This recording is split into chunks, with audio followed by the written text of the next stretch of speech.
Welcome to the Compassionate Leader Circle podcast, where we explore what it truly means to lead with love.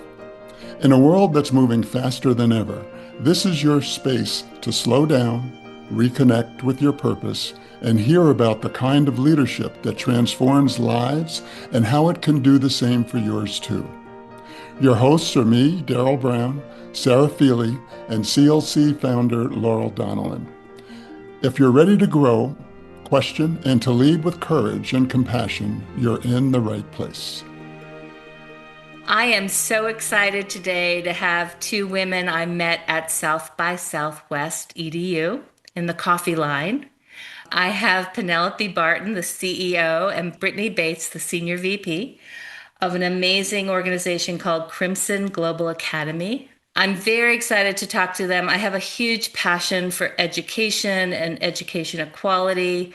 In our company, we've been working on K through 12 leadership programs for 20 years. I'm an aunt to a lot of kids that have gone through public schools and are now trying online schools. And I'd like to frame today's conversation around creativity because as I look at Crimson Global Academy, I feel like they're a great example of one of the principles that we talk about a lot, which is creativity and playing with possibilities, whether you do that as an individual or as an organization or as a culture. They're going to share more about this, but education is changing rapidly, and I imagine creativity and listening to their parents and their students is really important to them. So, welcome to the Compassionate Leader Circle podcast. Thank you. Thanks for having us. So, my first question is we never got to talk about this because we were like ships passing in the night, but I'd love to hear from each of you why you attended the South by Southwest Education Conference. And a few weeks later, what did you bring home from that? South by Southwest, I was invited to speak on what we're doing in terms of global education and then AI in education. For me, it was sort of on my bucket list of conferences to come and present at and meet people. And for me, it was that intersection of technology and AI and such a broad range of schools, creatives. I met film producers and everyone sort of bringing this multidisciplinary space into education as opposed to, just a pure education or pure digital learning or anything like that. It was this lovely kind of cross section of people. And so I think the ideas, questions, listening to what people were asking and the perspective they were bringing was incredibly valuable. In terms of what's stuck with me, however many weeks later, there was this whole conversation on AI versus human-made and seeing and talking to a lot of people who are very anti-AI, and I probably sit at the other end of the spectrum, but amazing to hear their perspective. And then I've been seeing this kind of come up more and more over the last few weeks as kind of human-made, how people are stamping it, how they're positioning it. It's been a lot of education companies recently in those few weeks since have really come out to say led by humans, taught by humans. And so that's been kind of interesting to see the shift in how people are trying to navigate during this time. So that's been something we've been having more conversations on internally in terms of, one, how it's positioned, but two, the sort of, varying perspectives on that. Brittanie, how about you? So, South by Southwest EDU is one of those conferences where, as an educator who prides themselves on tech and innovation, you just can't wait to go. And so, when Penny shared she was presenting, I very quickly said, "So I can come too, right?" Because I could not wait. One, I love opportunities to watch Penny present and work more closely together. But two, the the ability to watch presentations, meet with other educators, hear what's going on across our nation for all of us that are in that intersection of innovation, technology, and education. It ignites your creativity, your curiosity, hard-hitting conversations, but also forces you to take your own paradigm and start to move it around a little bit and look at it from other angles. So I was fortunate enough to sit in on everything from what's happening in public sector education and how our public schools getting creative and how can I help augment and work with them to what are some of those ed tech companies that we love and hold dear doing, and how are they doing it, and what are they thinking about as they do it, so that we can continue to drive those conversations forward. Something I really brought home, and I had thought I had said it a lot before the conference, but I'm realizing I didn't. It was more an internal thought, is really talking to our educators about how AI is empowering them to bring that human element to education more and more. And again, we're saying it a lot and it's being written down on pieces of paper, but really ensuring that that work continues to move forward. Our teachers all know that they're at the center of what we do and that we take their feedback seriously, but also just bringing back that piece of we're not replacing you, and just keeping that human teacher moment at the center of what we do. I went to the innovation conference after the education conference, so I had a lot more AI conversations after you all left. And I probably arrived more on the human side and left much more on the AI side. And since then have been hiring people to help me with AI and have really have embraced. I mean, I think I also left everything with I think we need guardrails on AI that are imposed by the government, and that's going to be a long game. But short game is it's here and it's very, very valuable, and students and parents and teachers are going to use it, so we need to know about it. But let's come back to your amazing organization. I'm really curious about how it began and what you're up to now. So tell me about, do you call it CGA for short? We do. Okay. Yeah, it's quite a mouthful otherwise to say Crimson Global Academy in every sentence. So CGA for short. To answer your question on how we started and why we started, so we were born out of Crimson Education as our parent company, and in that organization working with students who are all around the world looking at how they gain admission into the world's top universities.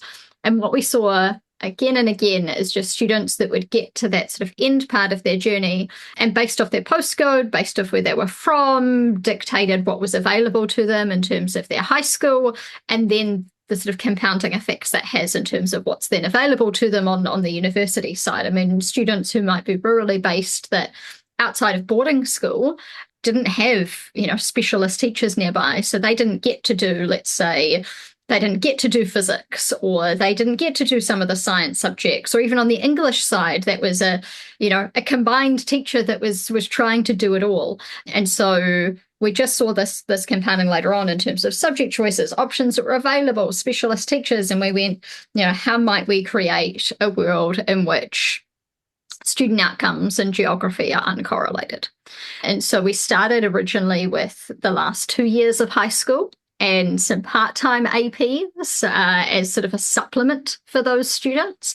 And then very quickly, we've been running for 6 years now, very quickly moved from what was a 20-student cohort to will be 3,000 students for this upcoming September intake, and students from 72 countries around the world, all joining live synchronous classes, and now the majority of our students full-time with us. In those 6 years, a lot has changed in the world. Like we had COVID, we had on the school side, that sort of 20 through to 3,000, that has come with a lot of reshaping what we do to best serve the students. So when we look at how we design education, we sort of went from that first principles, what if students had flexibility on what they studied, where they studied, how they studied, when they studied.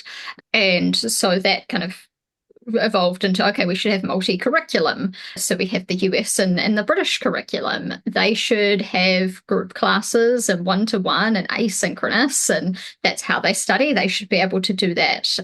And mix and match between learning modes. They should have the flexibility to join us part-time or full-time.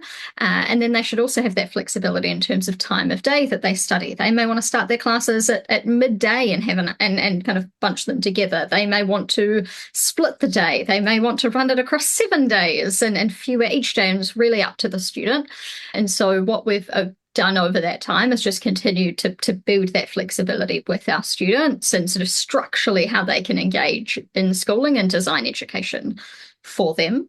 And then Brittany, over to you on the in the classroom experience. Absolutely. I love this question, which is what I was about to say, because as we look at it as a school and all the shifts, the classroom has also been a place where that, student centered, a lot of us like to talk about it, but CJ has really put it into practice where we're looking at what do our students need, what's coming into our classroom, how do we need to shift? And even if we just take US diploma pathway and look at that for a moment, we started it as project-based learning, and that was, this was the model we were pushing toward and going after. And as we worked with our educators and our students and things shifted and moved and we added our new learning modes and our flexibility, we started doing this project integrated design, which is our way of saying the best teaching strategies for the subjects and students in your room. So our teachers are taught and trained in these responsive teaching approaches to where there might be a day or a class where that teacher relies heavily on flipped classroom model, or that teacher is doing Socratic method, or a teacher is heavy in project-based learning, or our teachers are taking all of those practices plus direct instruction to balance the needs of their classroom. So our teachers can be responsive to the students because, as we all know, one model doesn't fit one school necessarily. It definitely doesn't fit one student to help capitalize on that. And then those approaches are also, being shared across now curriculum pathways of we can take these online learning walls and stretch them and move them to ensure that our students are getting exactly what they need. And that's just been a really interesting any evolution that we've gone through to ensure that our teachers are not only trained in these core instructional models, but also then we look at best practices in 2E instruction and how are we bringing what our students need into that room. So, based on what you just said, it sounds like the teachers have a lot of latitude to be creative and to be responsive. And they must, I mean, I imagine teachers don't have that everywhere. Not in my teaching experience. I mean, right, there are districts there. I mean, and I would never venture to guess to or venture to speak for all districts, but there are districts where they say we've purchased this, you will teach it with fidelity, and this is what we're doing. Our teachers are, we need to be aligned to our learning objectives and outcomes, right? We need to ensure that we're giving our students the things that we say we are, but they do have, they have a lot of resource wrapped around them as well to help ensure that our students have continuity of education, but still those teachers can be responsive in those times when they need to be. A lot of our listeners won't be really familiar with online learning. So I'd love for you to talk about how you're different from most high school online learning environments. I mean, I'm fascinated with this 70 countries, and I've seen little video clips of your students that have friends all over the world. I mean, there's a part of me that it made me cry because I think if students were going to high school with people around the world, we wouldn't have wars. Like they really have true friendships with each other. So thank you for that. But tell us more about how this actually works. For me, I've been on a mission to get rid of the head tilt that comes with, oh, you're an online school. So, what I like to tell families when I meet with them is please let go of what you think online school looks like. I am not calling any one model good or bad. I'm just saying let go of what you think of online school looks like, and I'll tell you about CGA. CGA is a place that took what we love about in-person education, took what we love about online education, took what we love about education in general and said, well, why can't we do it this way? And so our school, as Penny had outlined earlier, has a lot of different learning modes. Our students can have a set timetable where they show up, they log on, they're in a class of 15. Their teacher holds class sessions, assigns self-study and homework. Those teachers also hold office hours and one-to-one sessions and that sort of thing. Our school also has a Da Vinci one-to-one learning mode where our students can book in with the teacher one-to-one and learn a subject. Maybe that's because they want to accelerate that subject. Maybe it's because they want to go slower in that subject. Maybe it's because they've had exposure and they go, I probably already know units 1 through 3. Like, can we just make sure I know what I think I know and start at unit 4? And then we also have our I like to call it our asynchronous with guardrails. So it's our flexible learning mode where our students can watch recorded lessons and submit work. The guardrails come into where they have to make adequate progress throughout the term. They have to show they're engaging with material and they're still held to a school calendar to complete. And that just helps, in my experience, with some motivation to ensure that our students don't get distracted. When school's online on the computer, it's a little easier to close that screen, especially if you don't have that live lecture or that face-to-face meeting, and be like, oh, I'm going to do that later. So that's how we've wrapped some guardrails around it. And that's just based on some experiences that I've had. In addition to all of that, CGA builds community online. So our students have homeroom, they have assembly, they're assigned houses, and they get to have not only school pride, but house pride, and they get to connect with peers in similar grade and age levels. We also have clubs, and these clubs are held cross campus, which means they're held cross time zones. So, you know, a student could be having a class with a student in New Zealand and Japan and the US all at the same time, or a club. And that just helps bring in that perspective piece and that community piece to ensure that our students are engaging across many different facets, not just in the classroom, but they get to walk through our virtual hallways and communicate on CGA platforms that way. They get to come to CGA assemblies, CGA events. We host, fireside chats and things like that as well to just ensure that they have that time together.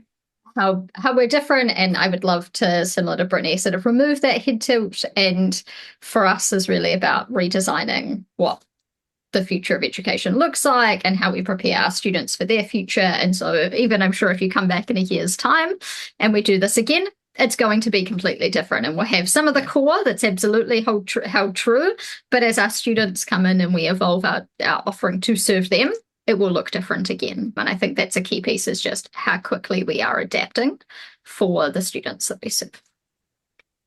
How do you gather feedback from parents and students to know what to do? I know you're a tech person, so I'm sure you have data in place. Oh, there is everything from, how students engage within the platform and how do we make things easier to kind of navigate and what have you. It is the conversations they're having with the team. We run, surveys, there are exercises. So there's a lot that we gather.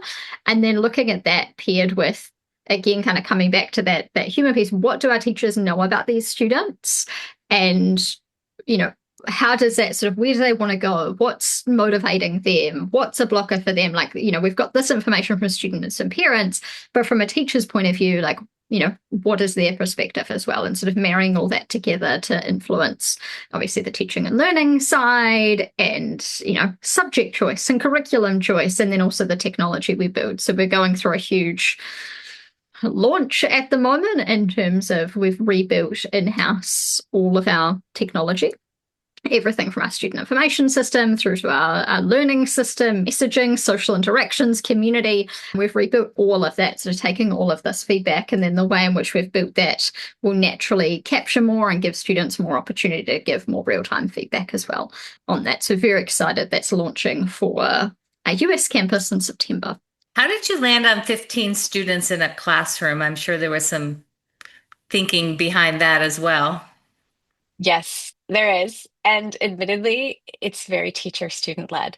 So classrooms with too few students, if one student happens to be traveling or ill, it can feel that that classroom misses so much of that dynamic. And so when we have 15 students on our screen, it's enough students to help the room feel full and dynamic, and it makes for great learning communities and groupings. And it's also enough to where our teachers can look at their screen and know each student in that room and what they need. And so that was the balance of, it's just one of those things where as students get to certain age levels, like what makes sense for them and how do they help build bonds. And I have some students who occasionally will be like, Mrs. Bates, there's only 10 kids in my room this year. And as a parent, I'm like, wow, there's only 10 kids in your room.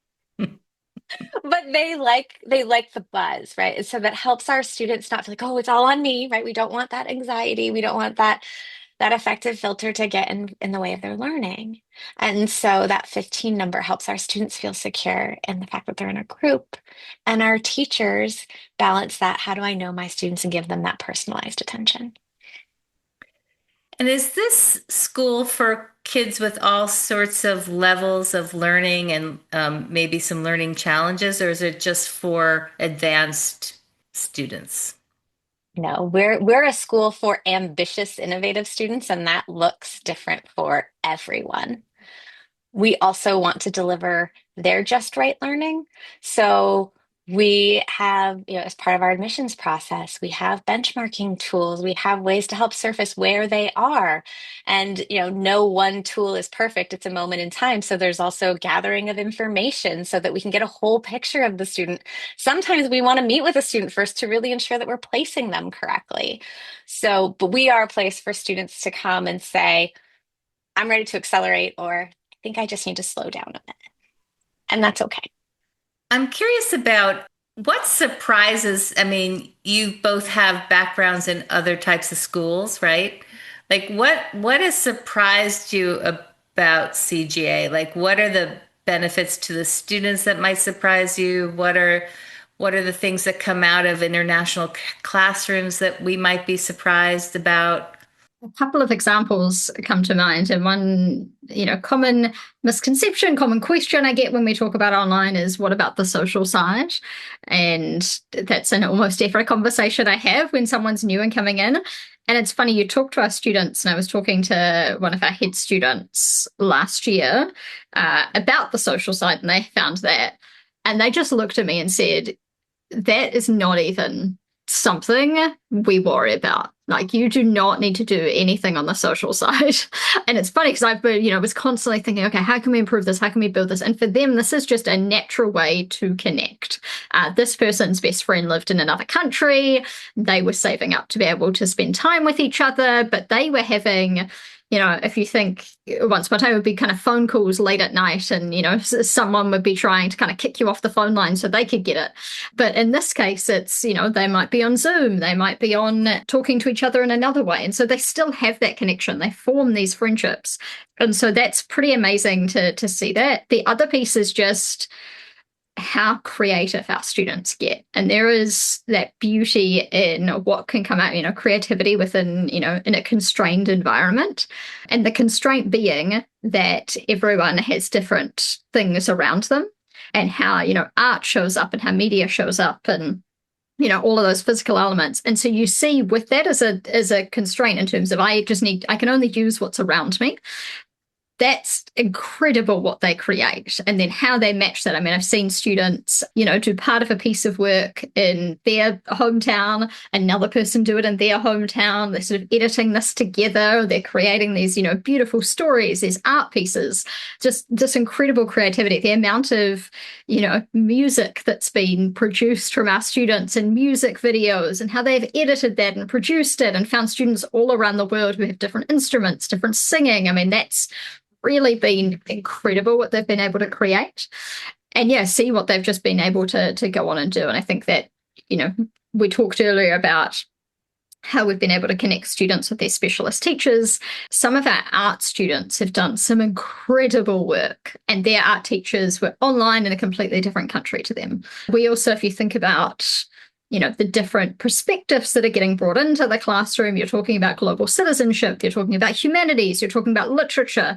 All of these students in these classrooms have different perspectives and different backgrounds and different things that they bring to that. And so just the richness of that discussion, yeah, it's really incredible. And so it's often this kind of misconception of like social and community and stuff. It's like actually what they're able to build, creativity, social, community, connections, different perspectives, that well exceeds what you might be able to create in a school in which your catchment is, say, 5 miles radius. It's just a completely different perspective that gets brought in.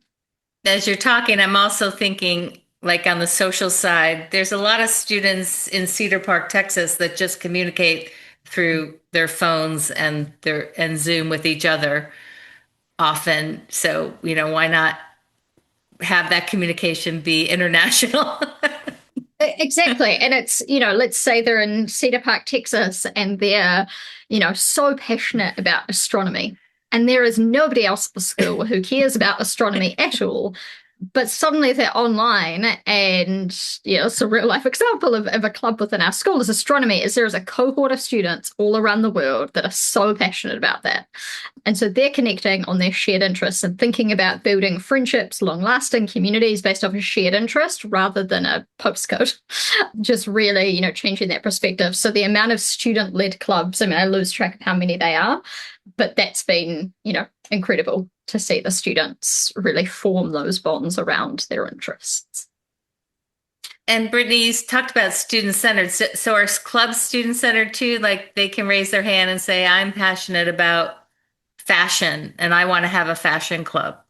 Yes, and they can send through a proposal and they can ensure that they have others that are interested, and we can help partner them with an advisor. So yes, that is absolutely something that, I mean, schools take shape because the students take ownership, and CGA is really starting to take shape because our students have been leading the way, which isn't a surprise to me, but it is such a wonderful thing to see in a school where students, I mean, whether it's a regional meetup where I just have to remind myself or staff, get out of their way. Like we're here to ensure they're safe and be here in case they need an adult, but they're driving this bus, they're leading this way, and they're developing those skills.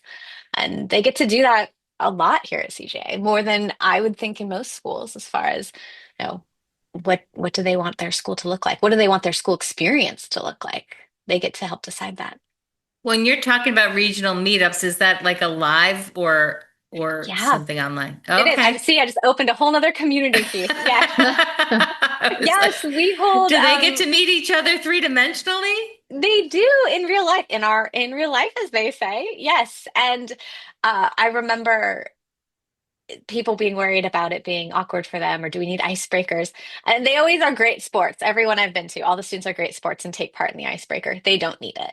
The adults in the room feel like they do, but our students, they'll be, oh, I have you in chemistry, or oh, what do you study at CGA? And before you know it, they're off chatting, making friends, and I'm standing there with the parent, and we're just chatting because the kids haven't figured out. They know what they need and want.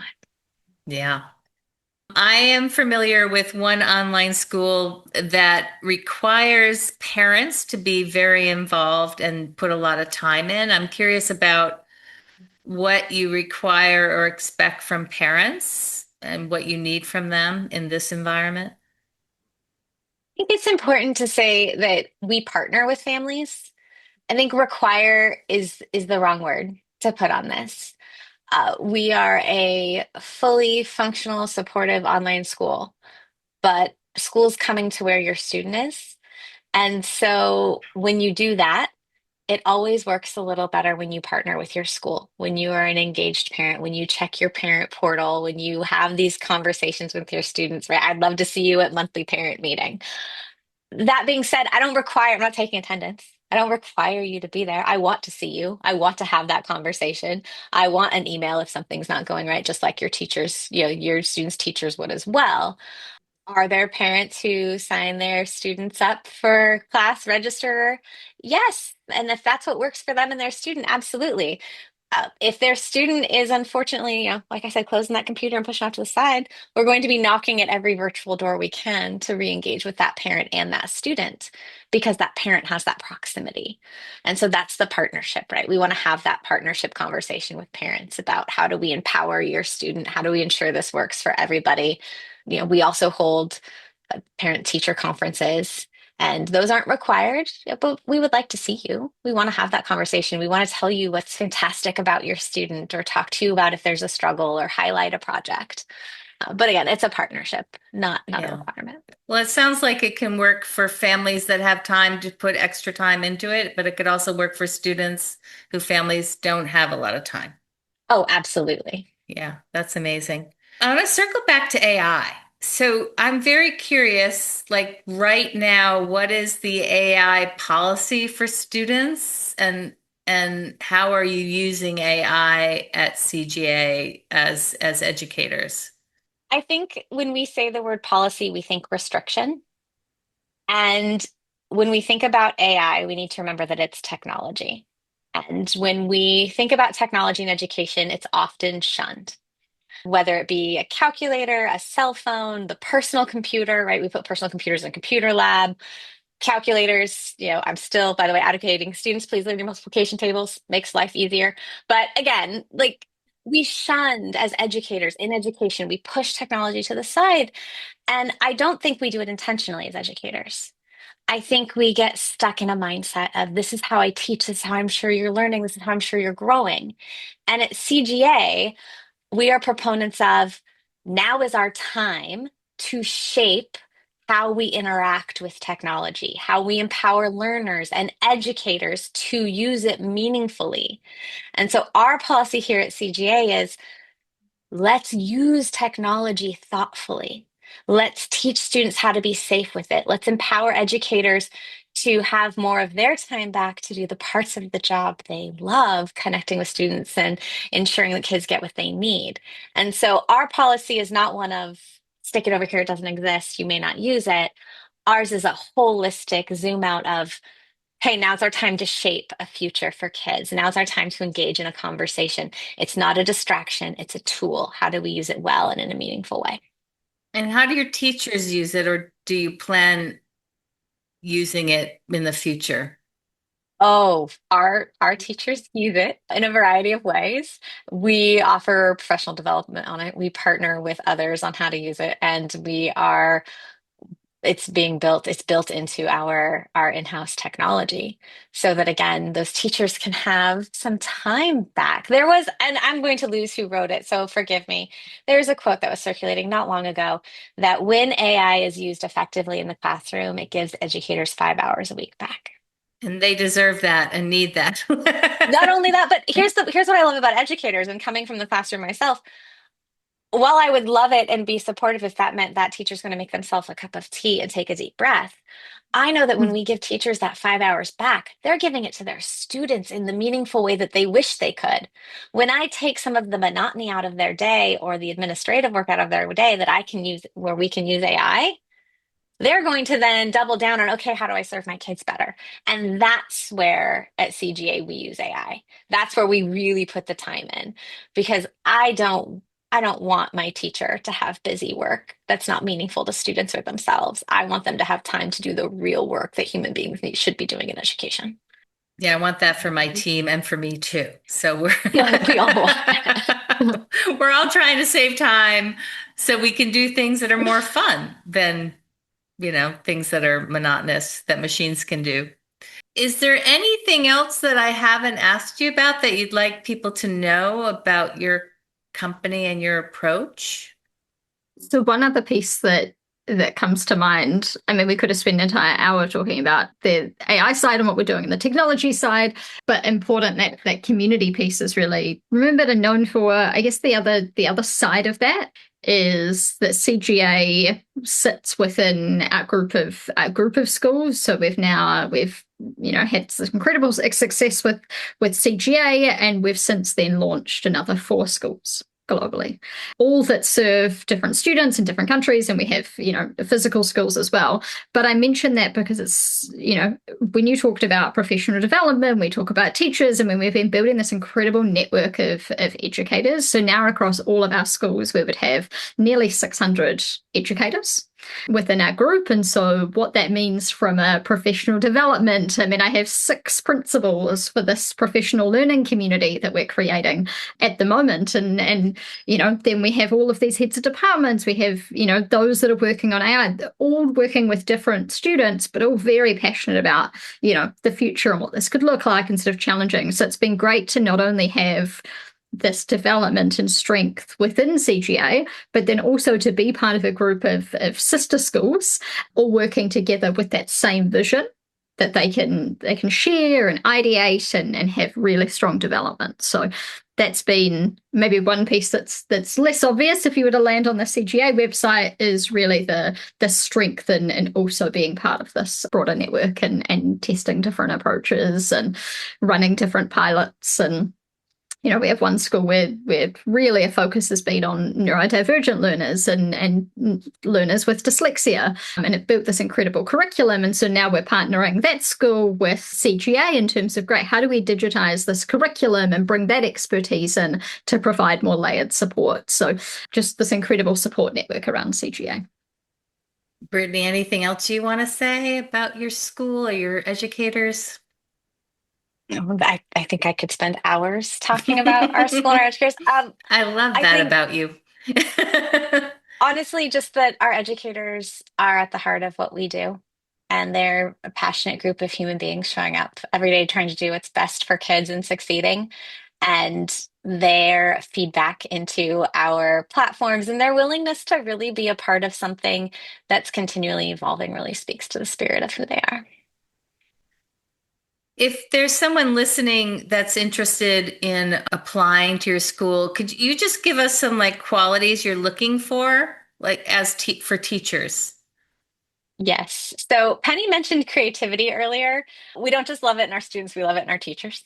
Yeah. We love creative educators, fiercely passionate educators who come to the work ready to learn and evolve, who have like really believe in that neuroplasticity that they can learn something new and change, and educators who understand that they're part of a school that isn't just talking about innovation, but really jumping in front of it. So that means sometimes you're product testing with us. And we want that to be exciting work for them. We want their input. And so that's key. Teachers that are excited about learning new things and growing and changing and I imagine you'd need teachers that like tech, or is that not true? I would like to say yes to that, but some of the teachers that we work with that are just incredible, they first come and they might say, I'm not a huge tech person, but when they're online teaching, they are a tech person, but away from Right. school, they are. Yeah. And I think, and that's an okay balance. Yeah. I've told people of all ages that I work for that you can no longer say you're not a tech person. You have to say, I'm learning about technology. It's I think like, once we get to the point of carrying mini computers in our pockets, that we know none of us get to say that anymore. my dad worked for IBM for 40 years. And when I started my career many, many years ago, he told me that every business was going to become a technology business. And at the time, I had like a secretary. We called them secretary. I had an assistant, and I had, and I was like, oh, Dad, I don't need to learn about technology. Fast forward, I did apologize to him before he left the planet. He was 96 when he left. He was right. I was like, Dad, you were right about that. As I'm juggling, 30 different platforms for my business. So before we leave this fascinating conversation, I'd love to hear from each of you. I'd love to give you the opportunity to give my listeners one life lesson. We'll start with life lessons, and then we'll go to leadership lessons. So Brittanie, what's your life lesson? I lean heavy on a quote by Nelson Mandela. I never lose, I either win or learn. And that has proven true in everything I've done. I didn't discover the quote until just a few years ago. And when I read it, I went, yes, because I am a get back up, try again human. And so that quote has really been my life lesson. It's been the theme of my life lessons. I don't know, it's not always pretty, it's not always done right the first time, but I'm definitely always learning. I love that. I've never heard that. That's amazing. I'll take that with me. Penny, how about you? In terms of life lesson, I think there is something to be said for just doing the thing, taking the action, taking that next step. And so often, when we look at what we've built, so many times it would be easy to be scared by that. No, others are doing it, what have you, and you literally just have to keep moving and make those incremental. And I do actually now a quote sort of comes to mind, which is the Atomic Habits, 1% better every day. And that sort of approach, and that's really been how we've gotten to where we are now, is there's been tiny little incremental improvements every single day that you wouldn't really notice, but someone's just committed to doing the thing each day and that consistency, and to where we are now. So that's, yeah. And how about a leadership lesson from each of you?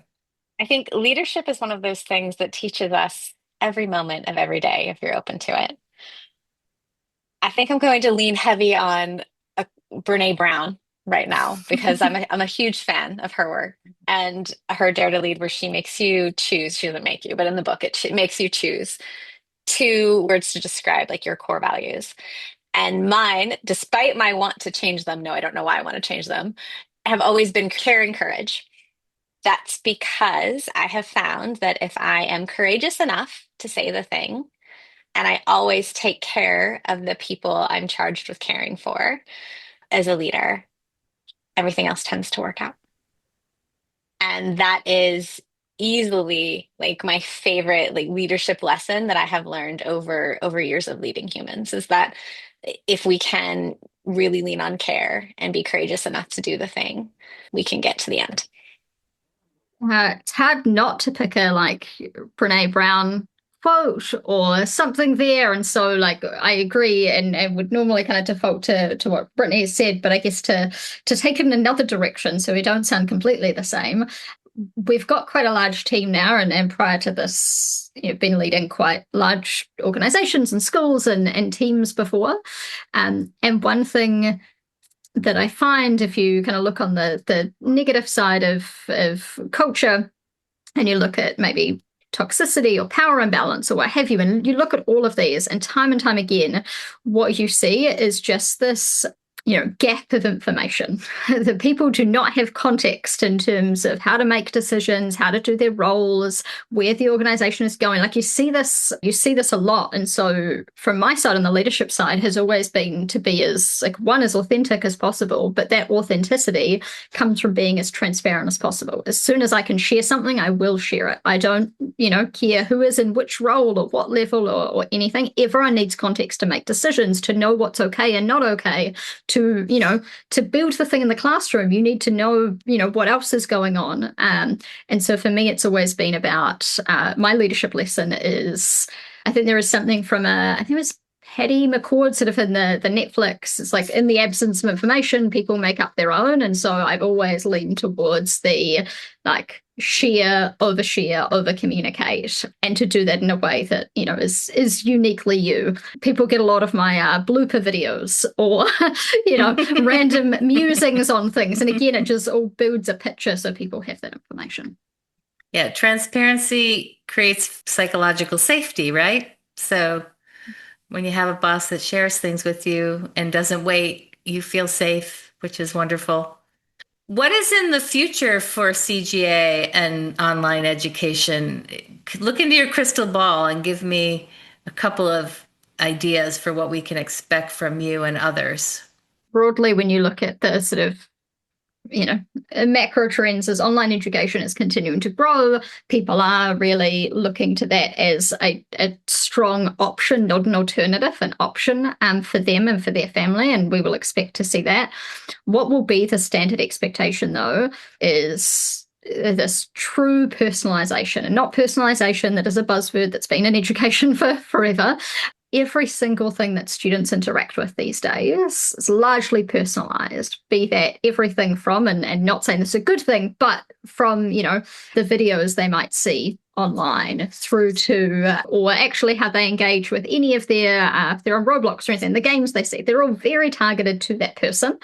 The expectation that breeds is whenever I'm doing something, the person in front of me knows about me and is making this highly personal to me. And there is that expectation that I would think education moves a lot more in that space. And any student in a classroom is getting something that is directly tailored to them.